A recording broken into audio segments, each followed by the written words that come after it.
नाराज परी का घमंड। एक बार की बात है, एक जगह पर बहुत सारी परियां रहती थी, जिनमें से एक परी ज्यादा खूबसूरत होने का घमंड दिखाती थी। उसका नाम नाराज परी था। नाराज परी किसी भी परी का बात नहीं सुनती है। सारी परियां मिलकर रानी परी के पास गई और नाराज परी का शिकायत किया कि नाराज परी कभी भी हमारी बात नहीं सुनती है और हमारा मजाक उड़ाती रहती है।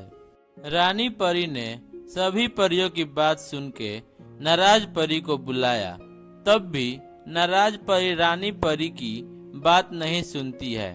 तब रानी परी उस परी को श्राप दे देती है, तुम सबसे बुरी दिखने वाली परी बन जाओगी।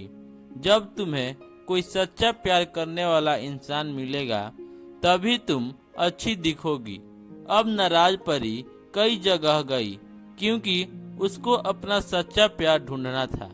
लेकिन नाराज परी जहाँ भी जाती, उस पर सभी लोग हंस रहे थे। तब उसे पता चला कि जब मैं दूसरों परियों पर हंसती रहती थी, तब उन लोगों को कितना बुरा लगता था। नाराज परी को अब एहसास हुआ कि जो मैं कर रही थी वह गलत था, और फिर अपनी गलती मानकर सभी परियों से माफी मांगी।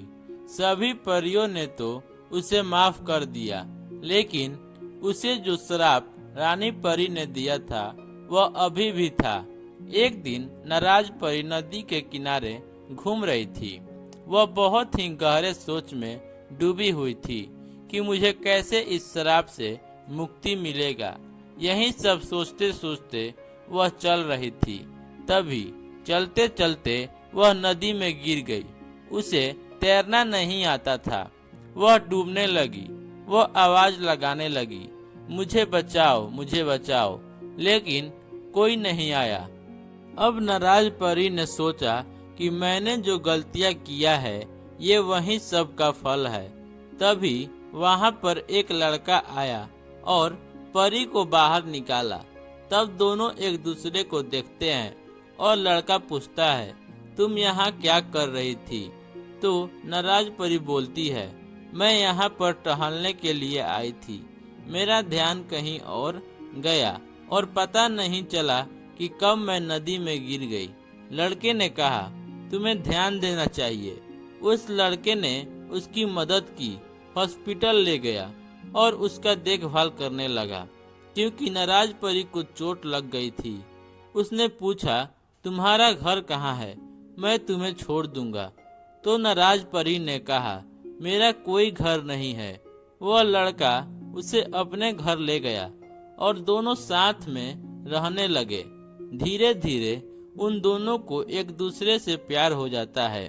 तब नाराज परी का श्राप टूट जाता है और परी खूबसूरत दिखने लगती है। वह लड़का हैरान हो गया। तब नाराज परी ने उसे सारी बात बताई, लेकिन नाराज परी को भी उस लड़के से सच्चा प्यार हो गया था। अब दोनों साथ में रहने लगे। इस कहानी से सीख, इस कहानी से हमें यह सीख मिलती है कि हमें कभी अपने सुंदरता का घमंड नहीं करना चाहिए। चाहे कितना भी सुंदर देखते हो, लेकिन दिल अच्छा होना चाहिए, क्योंकि सुंदरता दिल से होता है, चेहरे से नहीं। Thanks for watching. Please like, share and subscribe my channel Story Time Zone for more interesting